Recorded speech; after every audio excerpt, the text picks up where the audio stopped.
নমস্কাৰ সকলোকে মই বৰ্তমান বনাই আছোঁ ভেদাইলতাৰ বৰ আৰু এয়া কেনেকৈ বনালোঁ চাওঁ চাওকচোন। ইয়াৰ বাবে প্ৰথমে মই লৈছোঁ এইখিনি ভেদাইলতাৰ পাত ধুনীয়াকৈ ভালকৈ ধুই লৈছোঁ। তাৰ লগত এইখিনি তিয়াই থৈছিলোঁ মচুৰ দাইল, 3টা জলকীয়া, নহৰু লৈছোঁ, আদা লৈছোঁ। এতিয়া এই গোটেইখিনি মই মিক্সাৰ বাতিটোত ভৰাই লওঁ। এয়া মিক্সাৰ বাতিটোত এইখিনি ভৰাই দিলোঁ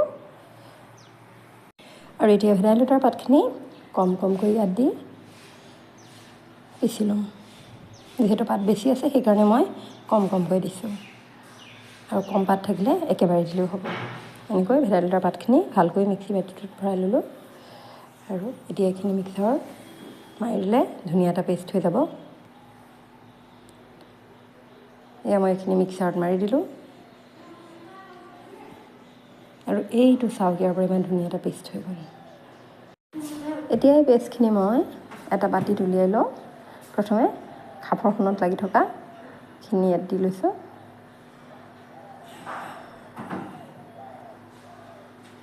আৰু এই গোটেইখিনিতে ইয়াত ভালকৈ বাকি লওঁ।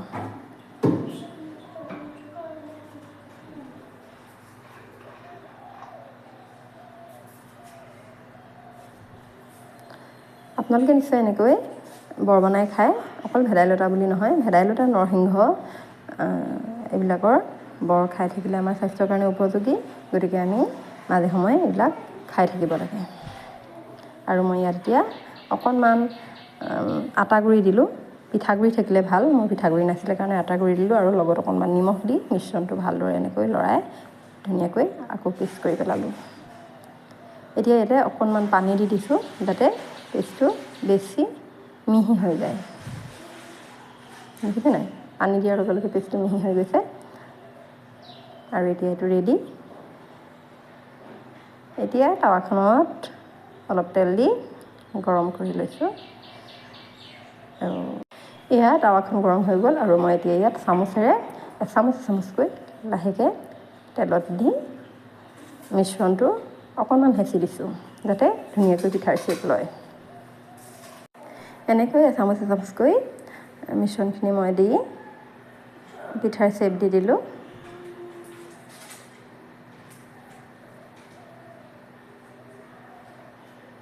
টাৱাখনত যিমান ধৰে সিমান দিব পাৰি।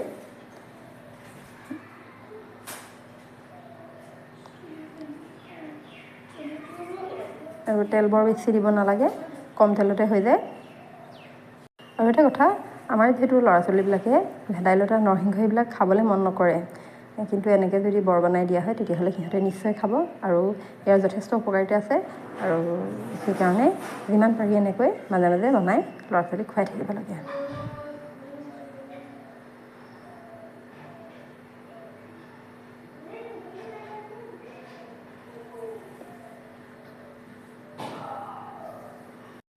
কম জুইত এনেকৈ পিঠাটো ভাজিবলৈ দিব লাগে আৰু তাৰপিছত এফালে ভাজ খালে লুটিয়াই দিলে আৰু ইটো ছাইড ভজাৰ লগে লগে আমি পৰিৱেশনৰ বাবে এইটো ৰেডি হৈ যায় আৰু একেবাৰে কম সময়তে হৈ যায়। খালী বস্তুকেইটা যোগাৰ কৰি ল'লেই হ'ল। আৰু আপোনালোকে যিসকলে এতিয়ালৈকে বনাই খোৱা নাই এনেকৈ খাবলৈ চেষ্টা কৰিব। ই স্বাস্থ্যৰ যথেষ্ট উপকাৰী হয়। আৰু ভিডিঅ'টো যদি আপোনালোকে ভাল পালে তেন্তে লাইক কৰিব, কমেণ্ট কৰিব আৰু পাৰিলে শ্বেয়াৰ কৰি দিব। এয়া আমাৰ ভেদাইলতাৰ বৰ ৰেডি হয়।